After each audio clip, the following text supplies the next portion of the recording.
Good morning, everyone. Varel here again, Flow Roofing out of Portland. And they're going to do a little bit of storytelling, I think, today. Going to be heading out for some waves here in less than an hour. So I thought, let's just kill some time and tell some stories. Probably go down to Short Sands, south of Cannon Beach again. It's just that South Rock is my favorite. As the waves come curling in, the waves are going to change directions today. It looks like Surf Report saying, but really going to catch the climb from 5 to 7 foot, hopefully before it gets too windy. Right around 11 o'clock, it's probably going to be super windy, but see what we can't go for. I'm not really, again, chasing the biggest, the baddest. I think 5 to 7 foot is like the Goldilocks zone, but going through, just to kill some time until it's time to roll, thought we could tell some stories. Because I actually almost died on a riptide a month or two ago, and it wasn't in Oregon, but I felt so, it was humbling as fuck, because you can see the riptide. The bubbles are ripping out into the ocean, but this particular little bay was, I guess, ripping on both sides of this rock face. And I heard this guy, and I had caught a wave already, and I heard this guy, he was deep in there, and he was yelling. I was turning around to go hey, dude, just fucking swim out of there. Go lateral, right? It's what you're supposed to do. And so I'm in it now. And I'm already tired because at the time it was also 5 to 7 foot, but 5 to 7 foot wet season waves are pretty strong. I was struggling because I'm on a shortboard. It was a 6'4". I'm 6'3", 200 pounds, and so my body's sitting in the water farther, and so I'm huffing and puffing already to just catch my own waves. And so I get caught in this rip yelling at this dude, and usually rips are pretty narrow. When I go out to Cannon Beach, there's a little channel there along the rocks. You can I call it the elevator. You can literally catch it right out. You don't even have to paddle. It just takes you right out to the waves. And this one, though, for whatever reason, I try swimming lateral, and it's still taking me out. I'm 20, 30 minutes in, and all right, I'm going to go diagonal now. I can't even see the fucking beach. And I felt so stupid. What the hell's going on here? Been training for years. I feel like my cardio is halfway decent, and I end up in this situation where I can't even see the white water of the waves crashing on the beach anymore. I'm like, holy fuck, I am so screwed. I'm cramping on my arms. Your triceps cramp, and if you're not careful, your whole shit can go south pretty bad. But I was an hour in, and then I get caught, and all the thoughts start coming through my mind. I just heard my Airbnb host was telling me, this local dude, he's like, yeah, you guys went down to the river. You gotta be careful. There's fucking crocodiles out there. That's where the hammerheads are. I'm like, fuck. And so I'm out there now, just my head's swirling, I'm cramping, I can barely fucking paddle. When I feel like there's a point where most people would be like, yeah, that's where surfing's hard. But this is I was dying, and so I'm cramping up. I can't see the beach. I'm freaking out. I'm trying to swim lateral. And the way that the entire bay was ripping, it's the entire beach line. I would the quarter mile, the entire beach is moving. So it's you swim lateral, you're just going back into the rip and further out. So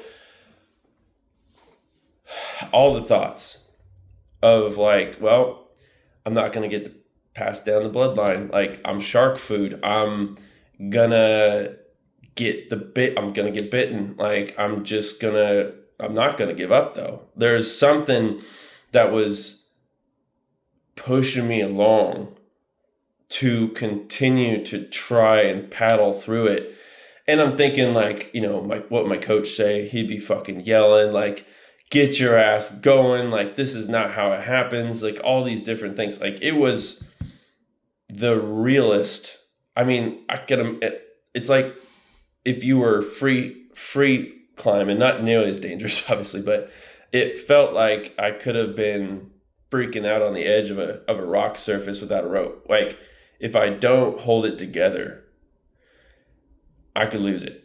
I could let go. I could fucking fall. This would be a huge flop. Obviously, I'd lose my life. And the problem was, friends on the beach, I've come to find out, were looking for me too. So, like, I'm 2 hours into the sunset session. Sun's fucking way gone. And it's getting dark. I can't even see the whitewater. And it was probably about an hour of solid paddling to finally catch a rogue wave. Like, don't know where it came from. It was a fucking gift from the universe. And barely catch it, like, not even worried about standing up. I'm like, just give me a fucking boost. And it takes me to the edge of where the rest of the waves are breaking. And at that point, like, I was so fucking grateful.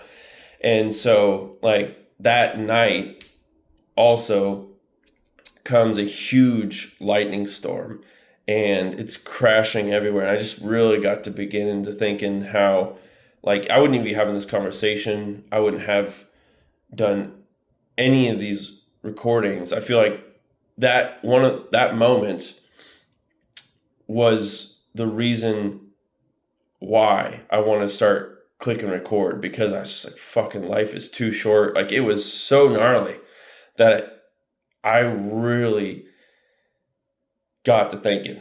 I was like, holy shit, I got to reprioritize my life. I was in control. I had one of that wave I caught on that session.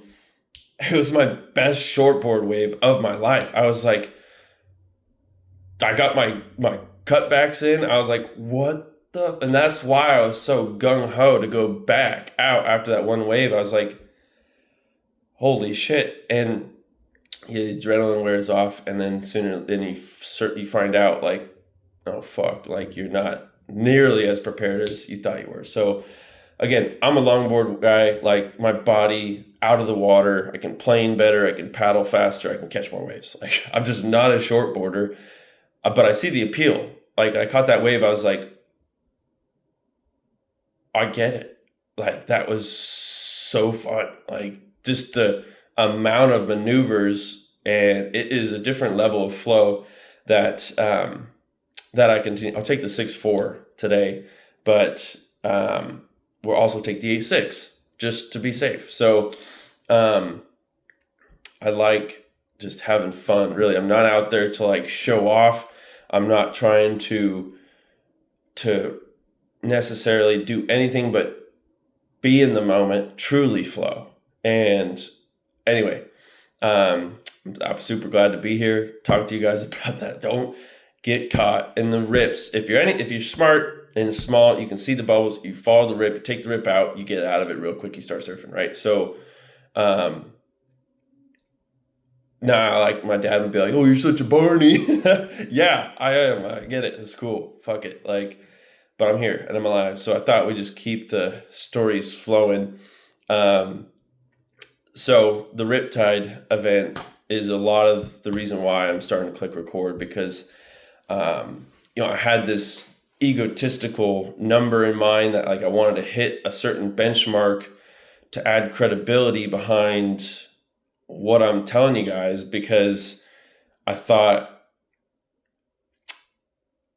you just come onto the scene and who are you? You have nothing to prove. Like, also, like, we just had gotten this shop in 2025, so I didn't really have a place to create an environment to build what I'm trying to build. So I'm sitting here in Nick's desk and I'm looking at this L here, and I'm like, that could be a wave. Like, we could probably, like, incorporate some sort of surfer into the wave of the logo here soon. So the ideas are still coming. But that being said, I wanted to put my ego aside. I got humbled on that shit. I want to start rolling some jiu-jitsu this year. I want to get back into dancing, like some formal salsa, some other stuff. But like really just to like remind myself that I'm a bona fide workaholic. Like you guys see it, right? I've got so many gray hairs. This industry has amazing opportunities, but if you don't do your homework, you don't double, triple check, cross your T's, dot your I's, you make assumptions, you're gonna get bit. Okay, so I'm gonna tell you a couple of these stories. Okay, so one of the first, that was the leak one. Then there's a story for the roofers out there, where I was 100 squares short. What do you mean you're 100 squares short? Like 100 squares short. So what does that mean for your material, your install, your margin, right? I'd sent out one of my inspectors, and since this inspector is no longer here, he had made one too many mistakes in the way where I was like, oh dude, you don't care. Like that, you have to monitor your people, measure what success is going to look like, and you certainly have to understand what failure looks like. And had a customer, the last straw was the customer for this guy had multiple layers and cedar on the bottom, so he needed a full resheet. And he goes, well, your inspector said it's going to be this price. And I'm like, yeah, but he didn't note that you have multiple layers and need plywood, right? So a massive additional expense, thousands of dollars, and completely discredits the flow business. And so I'm like, I completely understand where you guys are coming from. Like I'm not expecting you guys to go with the flow at this point. Like there's a massive failure on our end to identify the entire scope of your work.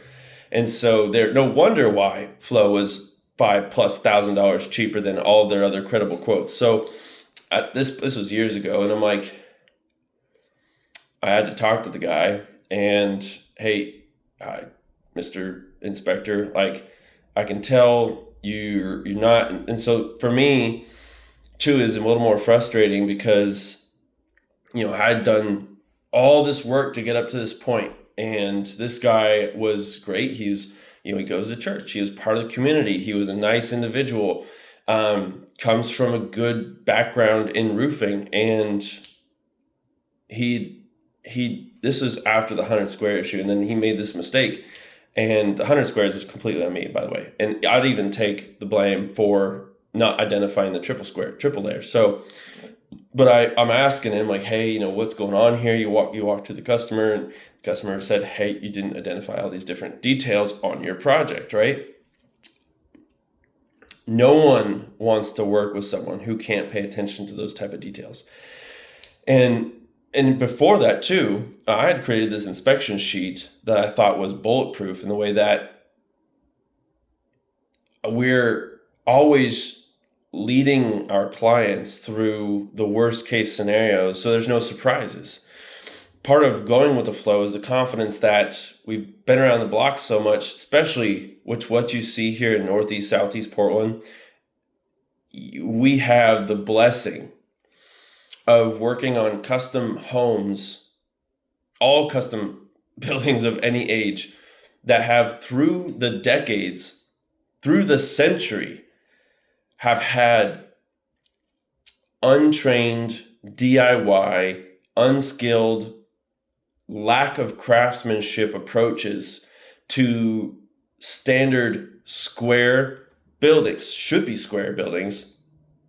And then through these different transfers of ownership and people's different risk tolerances, budgets, and networks of 100 years, because Portland is a part of the end of the Oregon Trail, basically, you have these individuals who literally come across the country by wagon, the Oregon Trail via the the wagon migration of whatever. There's an Oregon State, I can't even remember my recent history. There's an Oregon City auditorium that has like the original endpoint of the Oregon Trail. You can still outline some of the wagon roads going down the gorge on your way out to Pendleton. And so you have this 100 plus year approach to building structure. And granted, there's not that many left, like early 1900s. If I'm trying to be historically accurate, I believe 1900s is talking about homes built in the 1800s, right? And then the 20th century homes are the 1900 builds. That's what I was told. Maybe I'm completely wrong.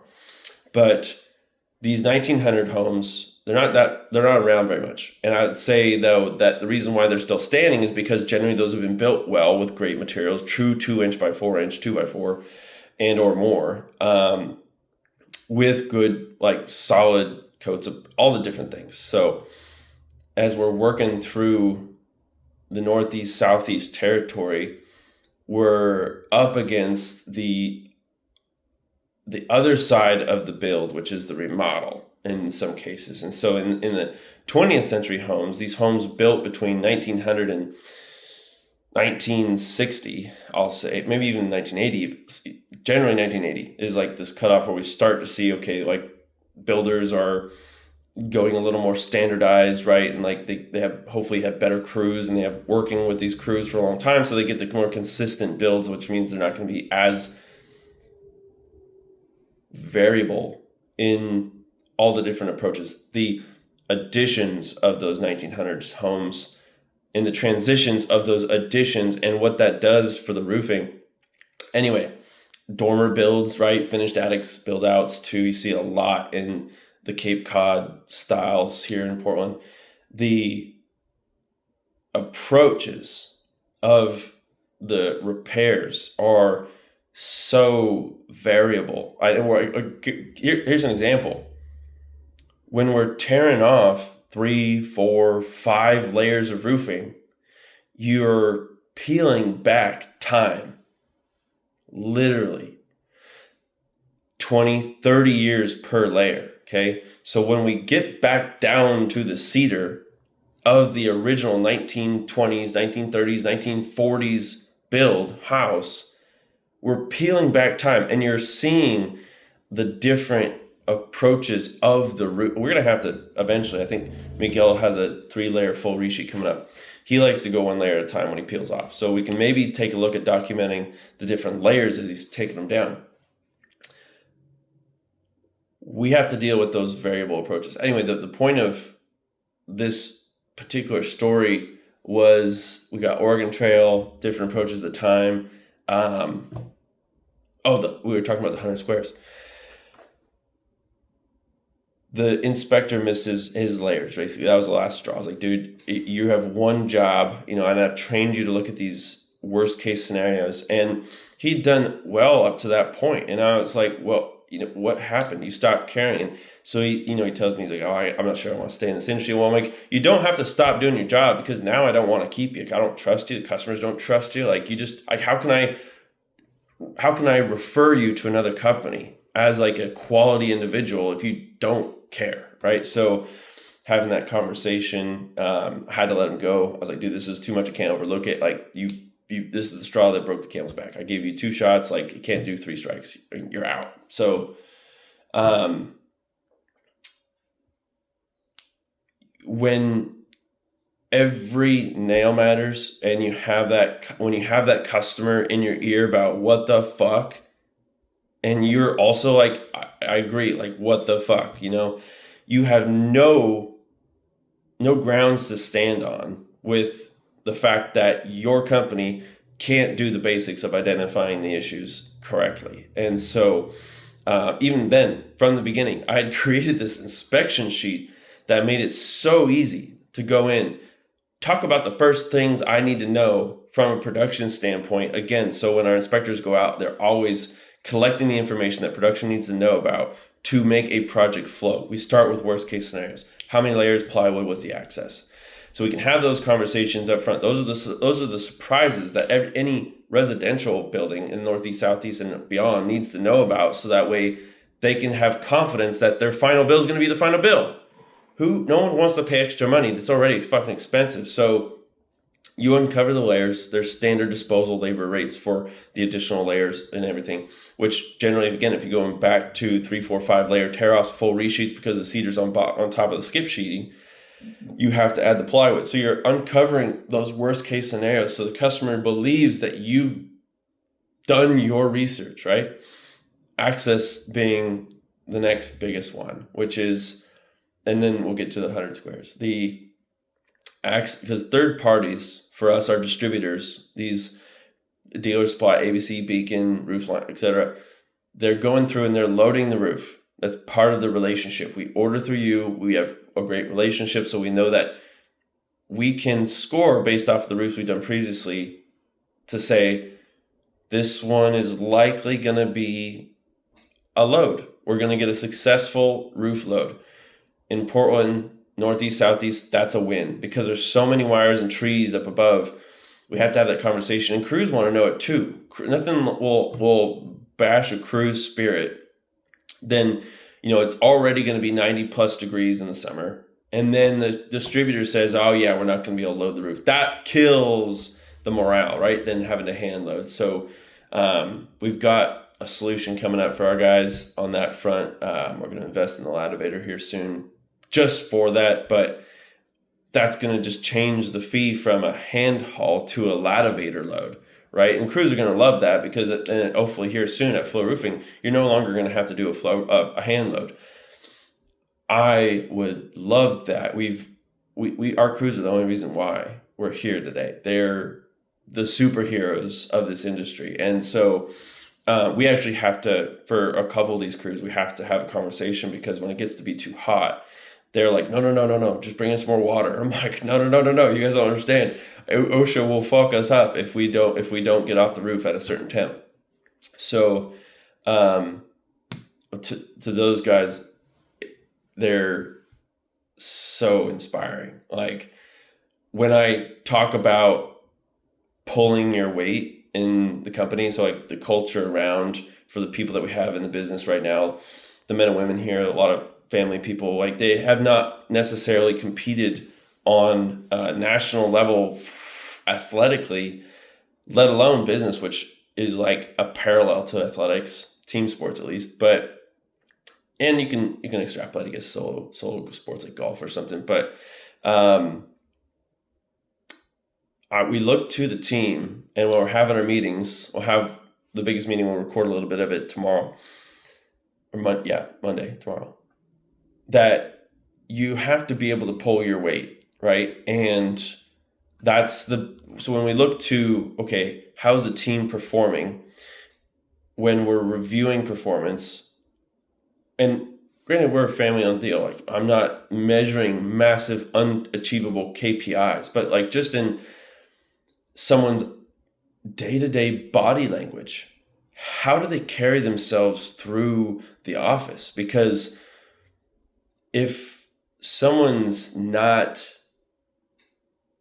feeling the purpose of what they're doing and they're just coming to work to go through the motions, is that person really going to care about the other person on the other side of the phone? Is that person, right? So, and we've got some amazing people that carry their weight, just so you know. We're not like walking around here like moping or anything. Like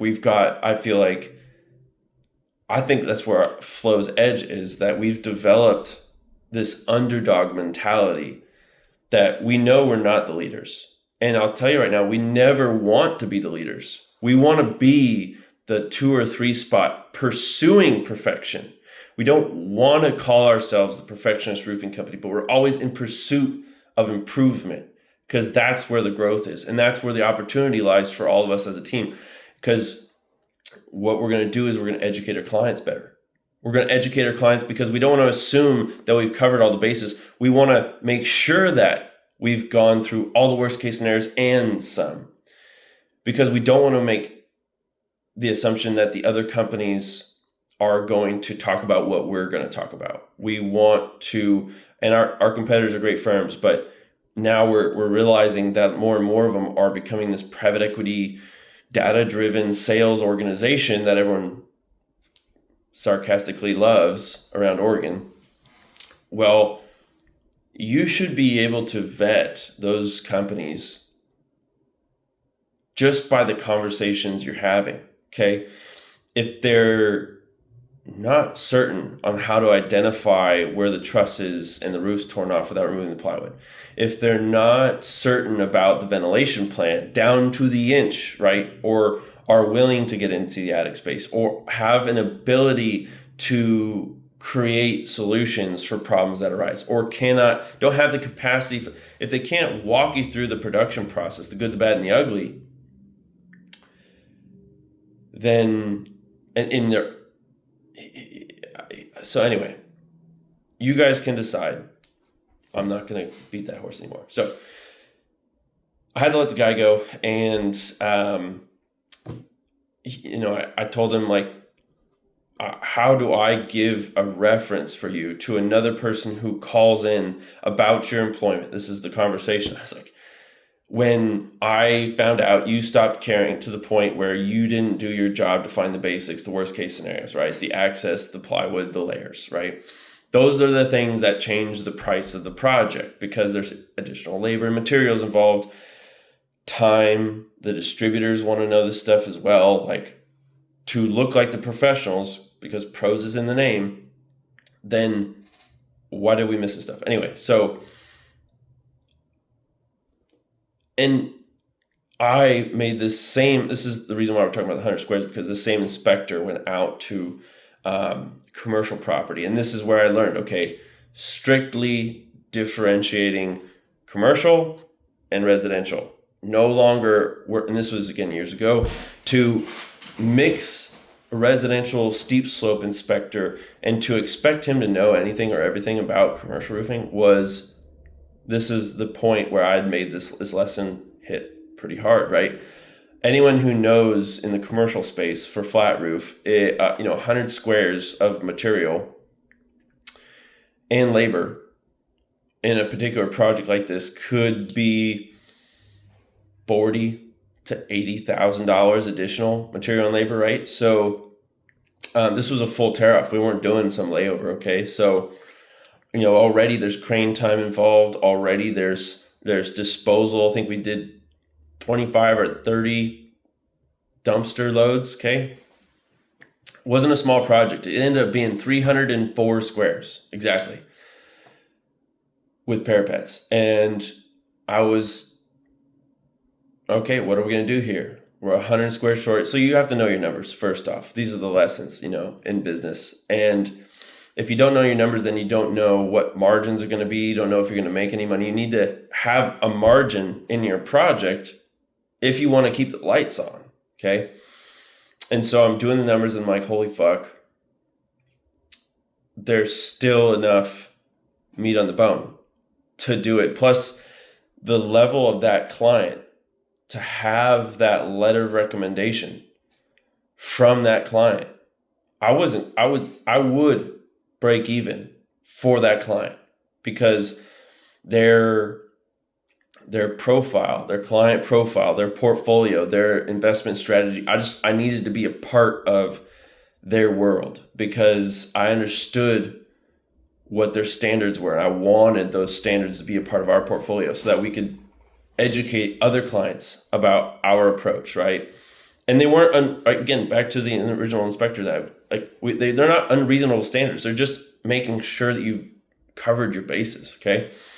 And so we're 100 squares short, and I just do a simple Google measurement linear, because it's a box, it's a flat roof. So your square footage is literally just the length times width, pretty much. There's no slope involved. So looking at it though, I'm doing a walk with the manufacturer and he's like, oh yeah, so you said there's gonna be 200 squares roughly. I'm like, what do you mean? What do you mean it's gonna be 300 squares? Like, so sure enough, sure as shit, pull the tape, do the Google report. I'm like, whoa.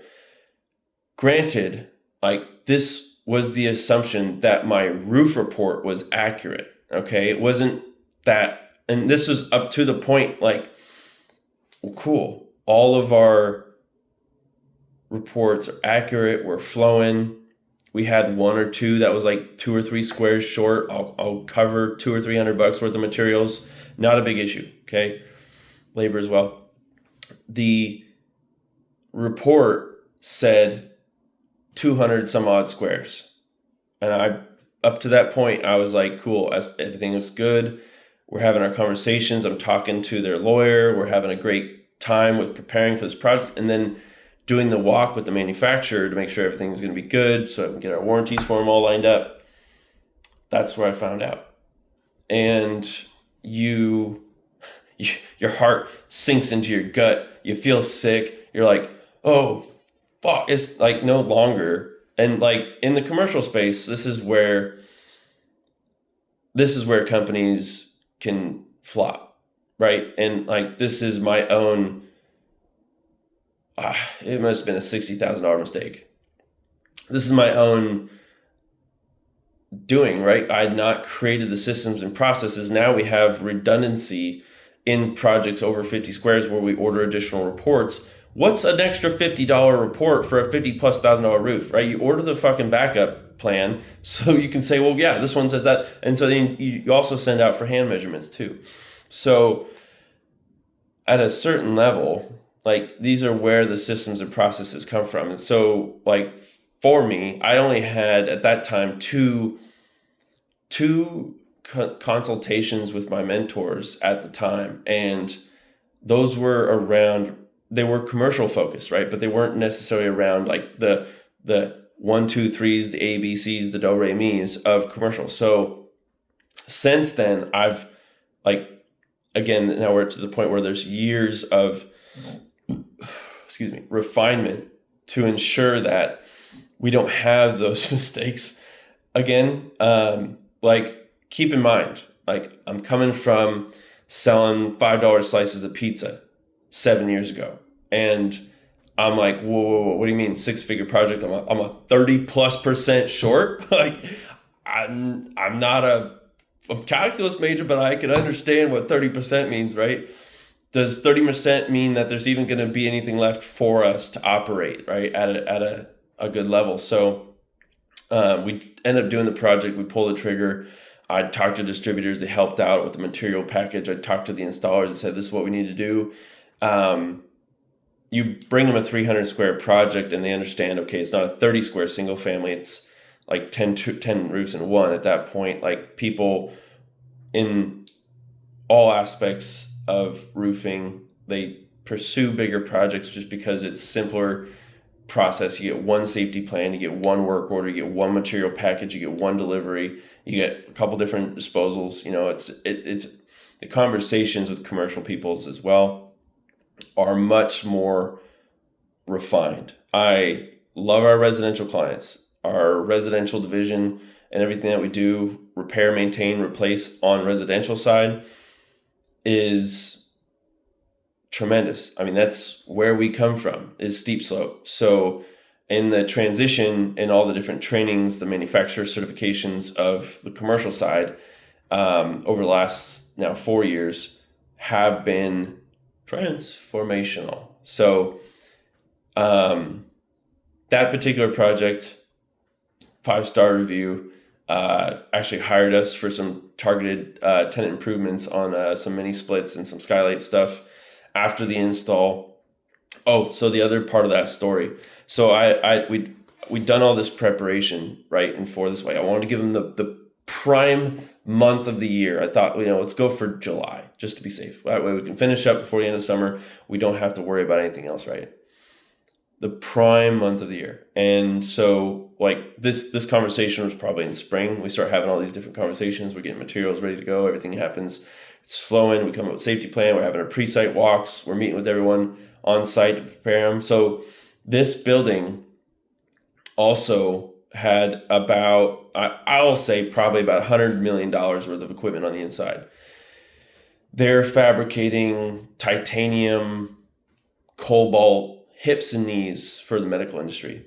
And I was like, holy shit, these are my people. These are my nerds, right? I love these these people that are creating building with standards so highly specified that you're not giving this exposure to these people like on the residential, right? People in residential, they don't give a fuck about you. They don't give a fuck about your company. They don't care about anything about the price. They might say, oh, what materials are you using? Cool. But they don't give a fuck. And that's my problem with residential. Like it's so transactional that like when people see what we're trying to do here with a shop in the community off the highway, it's like, hopefully they can see that we're trying to be a little more community focused, local, right? Because there's a lot of companies, I would say out of the thousands of roofers in the Pacific Northwest, thousands of roofers, a good chunk of them, 80+% are probably operating out of garage. They are as good as the warranty for at the payments on their house and their truck. And this is how I started. Like I know, I understand, like this is what you have to do, but like they're also just like happy to get your job so they can put the diesel in their fucking truck. So, but where you need, so we'll talk about a different, like the whole growth strategy of what it's taken to get to this point, but we still have a long ways to go.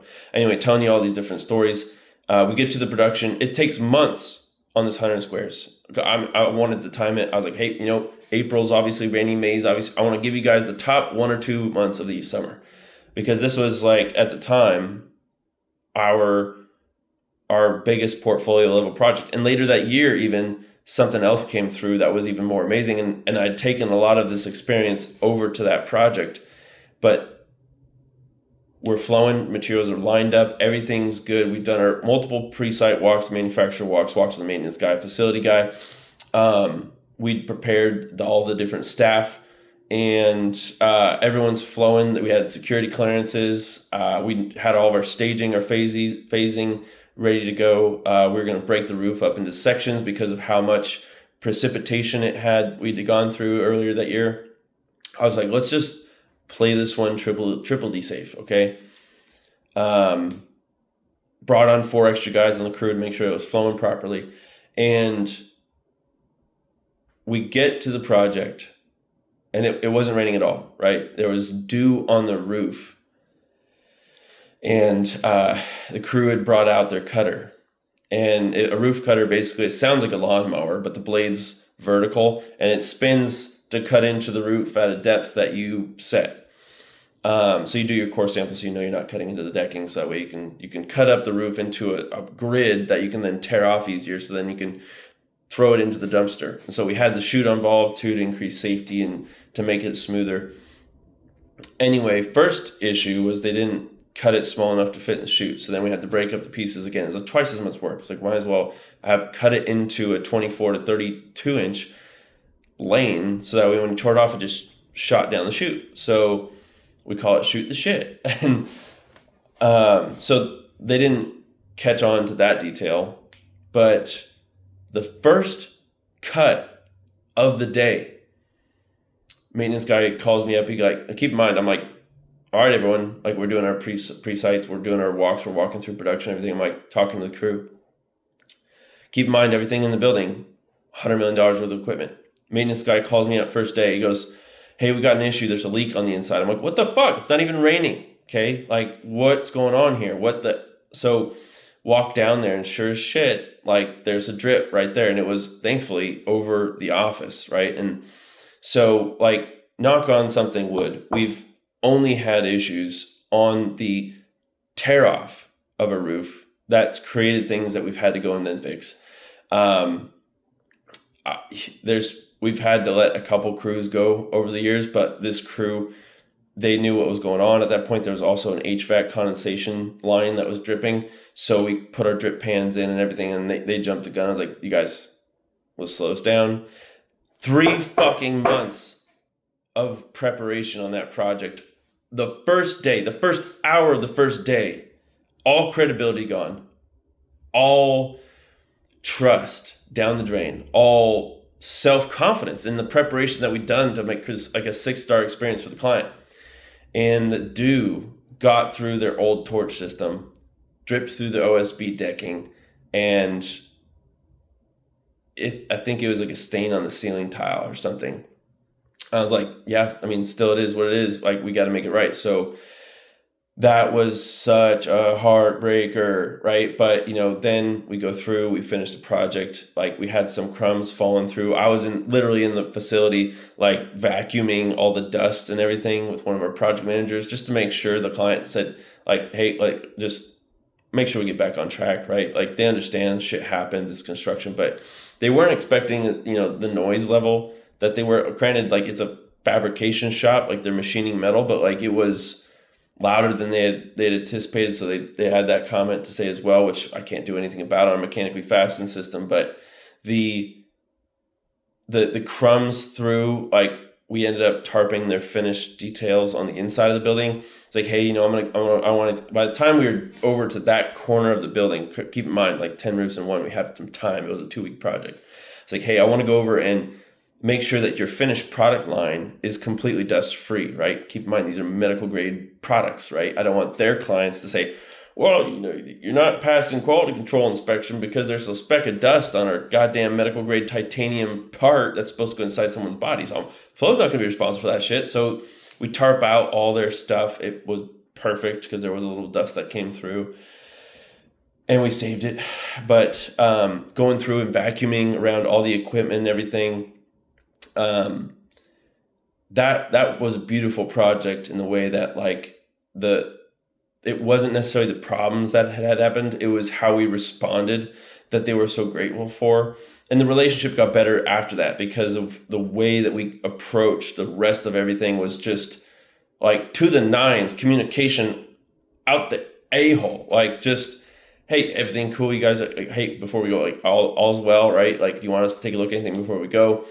And the crew they understood exactly what happened as well. So, like, we made our adjustments, but, yeah, so that 100 square project, that was a fun one. And so 3 fucking months of preparation down the drain. So, what else? So we got a couple more stories here. Well, I guess we got the jingles and we got the leaks to talk about as well. And there's a couple of other ones, but, and I'd actually put this one, I was supposed to talk about this on the first one, but kind of the transition of the leak on the 100 squares during the install will transition perfectly. So my sister, who's office manager, who's the only reason why we've been able to get this far and continue to grow the way we feel like we're growing, she came up with something so brilliant. And I was like, I heard it and I was like, how is this not even a thing? And so since we've trademarked it and hopefully it's embedded into the IP, the intellectual property, what we're trying to do, she said, hey, green onions are called leeks. And I was like, no, what? You mean like what? So it's LEEK. And I was like, this is too good. What? These green onions are called leeks, right? So then my mind instantly starts going to like cartoons, and then it like we had Flowman before that, but then like we could have a whole comic book around the like Flowman fighting Mr. Leak, and then was it going to be Dr. Leak or Mr. Leak? Maybe Mr. Leak could be like more than just Mr. Leak. He could transform. He could be different characters. There could be different storylines. There could be a whole comic around Flowman getting down to fight Mr. Leak. So like, I mean, some of Marvel is like some of my favorite movies, and like Guardians of the Galaxy and everything else. Like there was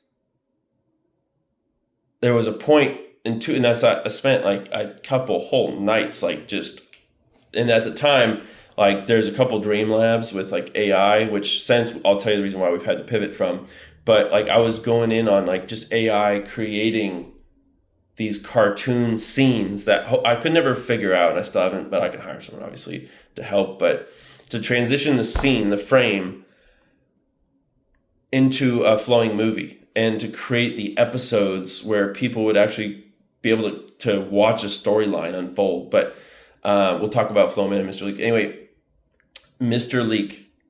So now, like one of our jingles, our commercials, our ads, in the wintertime, I'd say 8 months out of the year. We have another one as well that kind of runs for attic ventilation when it gets warm. But 8 months of the year, we run one now. It's my favorite. My sister killed it. Like, it's don't let your roof leaks grow. But it's showing little onions sprouting out of your roof, your fucked up roof. I'm not a brilliant content creator, obviously. Like, you guys kind of see this like long form thing. And I'm not like a good marketing person. Like, we got really lucky on the brand, right? So then my sister's like, leaks. I'm like, what? This fucking perfect. Every roofer in the country, in the world, fights leaks. And just the storylines of the different ideas that started washing over me. So don't let your roof leaks grow. With the onions on the roof, works so perfectly because obviously onions, a vegetable that grows, and roofs, leaks grow, and no one wants leaks on the roof, and leaks grow that cause more damage. And so let's create now a superhero that's fighting Mr. Leak. And there was a whole nother, I put up to a vote, and I think we moved away from Dr. Leak to Mr. Leak because it helped the storyline. But Mr. Leak comes around to basically fuck up your roofs. It ruins your property values. It creates property damages. It's obviously evil, right? Like, no one likes a roof leak. But to create something a little more humor around it, to give it a better connotation in the fact that it's something that we're used to fixing and repairing because we're full service. So on the residential side, repair, maintain, replace. Replace is the last option. On the commercial side, repair, maintain, restore, replace. These are the conversations we're having before we talk about replacement. We want people to know that we're not trying to sell them something they don't need. We want to take the minimum viable approach. We want to give them the best ROI. We want everyone to spend the least amount of money possible. And so don't let your roof leaks grow is, and forever will be, our go-to marketing. And we'll change the roofs. We'll change the style of the leaks. We'll bring in Flowman. So kudos, sister. You smashed on that one. And so actually we now have little dog toys that we pull out of people's attic. And we say, oh, shit, we found a leak in your roof. Found a leak in your attic space.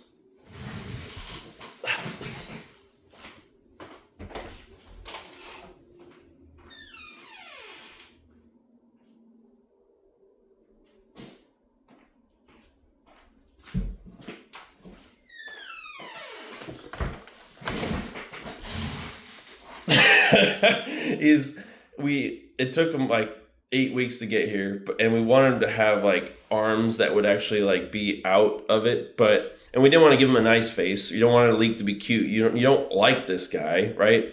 And so we say, hey, we found a leak, and we're gonna get squeakers in this. They had a squeaker option. We should have pulled the trigger on it. We'll wait till the next batch, but we've already had a couple of these get torn up from people sending them in with the dogs, and we love it because it's just great content. Like, yeah, get the fucking leak. So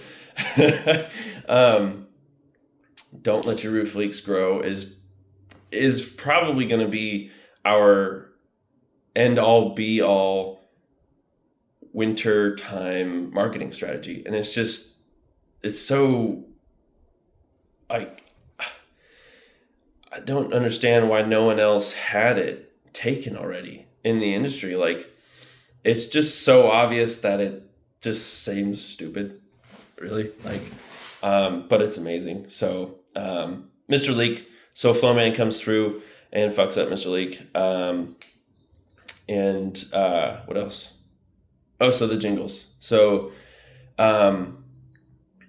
that the whole idea around, I think, the way we approach marketing in general, like, marketing is the practice of making your brand known and what you do for people that don't know you or know what you do, right? So with marketing, we have, people like humor. They like things that rhyme. They like relatability. They like localism. they like family owned, right? Like and especially for home services, people want to know who's in their house, right? They want to know who they're talking to.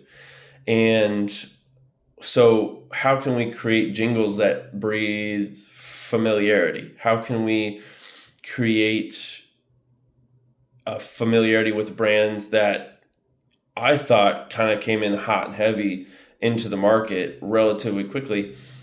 So and I know this because competitors are bashing us and stuff, and we're not perfect or anything, but they say leaders lead and followers watch or something like that. And I've watched a couple of these mid-level competitors, and I'm on the side of the trucks, they put repair, maintain, replace, but they put it in a different order or something. And I'm like, okay, sure. That looks a little familiar, but to each their own. I mean, I'm not here to bash anyone. We're all trying to do the best we can, hopefully. So, when we flow together, we grow together. This was one of, and it came from neighbors that flow together, grow together, because when we created a referral program, when a neighbor buys a roof, they get the kickback. It was $250 for replacement, is $100 for gutters or repairs. The referral, and I mean, anyone can get this and qualify for this within our service area, the 2-hour bubble of Portland. You refer someone and you get the kickback, which is a gift card. And they have to go through with the service, obviously. So at the time they purchased, then they would say, oh yeah, I got this from Jimmy down the street.